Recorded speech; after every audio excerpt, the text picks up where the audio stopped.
अस्सलाम वालेकुम वरहमतुल्लाहि वबरकातुहू। मैं फैद मलिक और आप देख रहे हैं इस्लामी अखलाक। दोस्तों, रमज़ान का मुबारक महीना चल रहा है और इस बाबरकत महीने का हर लम्हा ही बहुत कीमती है, क्योंकि अल्लाह ताला इस महीने में अपने बंदों पर ख़ास तवज्जो फरमाता है।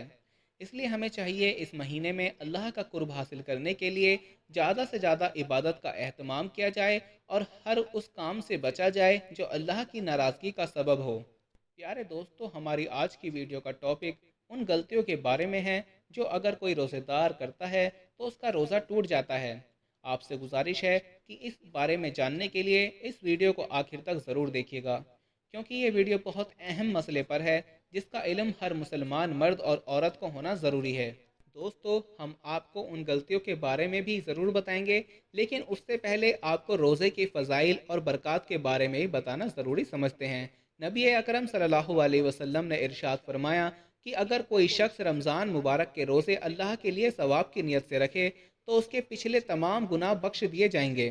इसी तरह फरमाया, रोज़ेदार का सोना इबादत है और उसकी खामोशी तस्बीह है। यानी अगर रोज़ेदार खामोश भी रहे तो उसे तस्बीह पढ़ने का सवाब मिलता है और आम दिनों के मुकाबले उसके हर अमल को ही बड़ा चढ़ाकर पेश किया जाता है। रिवायत में आता है कि नफिल का सवाब फ़र्ज के बराबर कर दिया जाता है और फ़र्ज का सवाब 70 गुना बढ़ा दिया जाता है। दोस्तों, याद रहे, बिना वजह रमज़ान मुबारक का रोज़ा छोड़ना बहुत बड़ा गुनाह है, क्योंकि हदीस पाक में आया है कि रमज़ान के एक रोज़े के बदले में अगर साल भर भी रोज़े रखे जाएं तब भी उतना सवाब नहीं मिलेगा जितना रमज़ान मुबारक के एक रोज़े का सवाब मिलता है। इसी हदीस मुबारक से ये अंदाज़ा आसानी से लगाया जा सकता है कि रमज़ान मुबारक का एक रोज़ा छोड़ना कितना सख्त गुनाह है।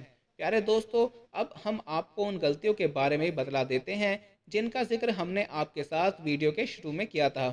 अल्लाह ताला का रोज़ेदार को हुक्म है कि वो इत्तेदाल के साथ रोज़े रखे, ना तो रोज़े से अपने आप को तकलीफ़ पहुँचाए और ना ही उन कामों के करीब जाए जिनसे रोज़ेदार को अल्लाह ताला ने मना किया है। कभी कभी इंसान जाने अनजाने में कुछ ऐसी गलतियाँ कर जाता है जिसकी वजह से उसका रोज़ा बातिल हो जाता है और इंसान पूरा दिन भूखा प्यासा रहने के बावजूद भी सवाब से महरूम रहता है, यानी उसे रोज़े का सवाब नहीं मिलता। रोज़े को तोड़ने वाली चीज़ों में सबसे पहली चीज़ जिमा है। यानी अगर कोई शख्स रोज़े की हालत में अपनी बीवी से हम बिस्तरी या जमा करता है तो उसका रोज़ा फासिद हो जाता है, चाहे अनजाल हो या ना हो।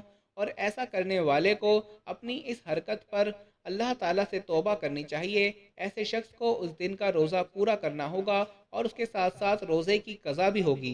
जमा के अलावा किसी भी चीज़ से रोज़ा टूटने पर कफ़ारा वाजिब नहीं होता। इसी तरह रोज़ा तोड़ने वाली दूसरी चीज़ मुश्तजनी है, जिसे हम हाथों का जिना भी बोलते हैं। मुश्तजनी से रोज़ा टूटने की दलील इस हदीस में है कि अल्लाह ताला रोज़ेदार के बारे में फ़रमाता है, वो अपना खाना पीना और अपनी शहवत मेरी वजह से तर्क करता है। इसे बुखारी शरीफ में रिवायत किया गया है। रोज़ा तोड़ने वाली चीज़ों में तीसरी चीज़ जानबूझकर उल्टी करना है। हदीस में आता है, जिस शख्स पर कह गालिब हो जाए यानी उल्टी आ जाए तो उस पर रोज़े की कज़ा वाजिब नहीं है, और जो जानबूझकर उल्टी करे उस पर रोज़े की कज़ा वाजिब हो जाती है। इसी तरह चौथी चीज़ औरतों के हवाले से है, यानी अगर किसी औरत को रोज़े के दौरान हैज़ आ जाए तो उसका रोज़ा टूट जाता है। हदीस पाक में आता है, जिसका मफ़हूम यह है कि जब भी औरत हैज़ या नापाकी का खून देखे तो उसका रोज़ा बातिल हो जाएगा, चाहे इफ्तार से चंद लम्हे पहले ही क्यों ना हो।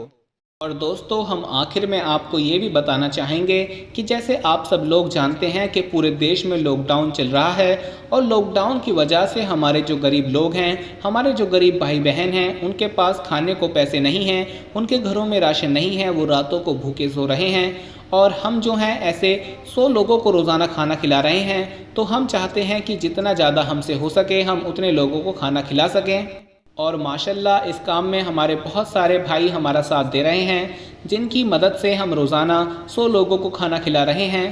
तो अगर आप चाहते हैं कि इसी तरह हम लोगों को खाना खिलाते रहें तो आप हमारी इस काम में मदद कर सकते हैं। जितना भी आपसे हो सके, 10, 20, 50, 100, 500, 1000, 5000, हम जानते हैं आप इस काम में हमारी मदद ज़रूर करेंगे और हम इंशाअल्लाह 1000 से ज़्यादा लोगों को रोज़ाना खाना खिला सकेंगे। ہم پیسوں کو الٹی سیدھی جگہوں پر خرچ کر دیتے ہیں، لیکن اب وقت آیا ہے کہ ہم پیسوں کو صحیح جگہ پر خرچ کریں اور اللہ کو راضی کریں۔ دوستو، جیسا کہ آپ سب اسکرین پر دیکھ سکتے ہیں کہ ہم نے اکاؤنٹ نمبر دیا ہوا ہے، آپ اس پر پیسے ٹرانسفر کر سکتے ہیں، یا پھر اگر آپ پے ٹی ایم یا گوگل پے یا فون پے سے پیسے بھیجنا چاہتے ہیں تو سائڈ میں آپ کو نمبر دیا گیا ہے، آپ اس نمبر پر بھیج سکتے ہیں، یا پھر آپ نہیں بھیج سکتے تو پھر آپ جو ہے اپنے آس پاس ہی جو غریب ہیں ان کی آپ مدد کر دیں۔ اللہ ہمیں زیادہ سے زیادہ لوگوں کو کھانا کھلانے اور زیادہ سے زیادہ لوگوں تک راشن پہنچانے کی توفیق عطا فرمائے، آمین۔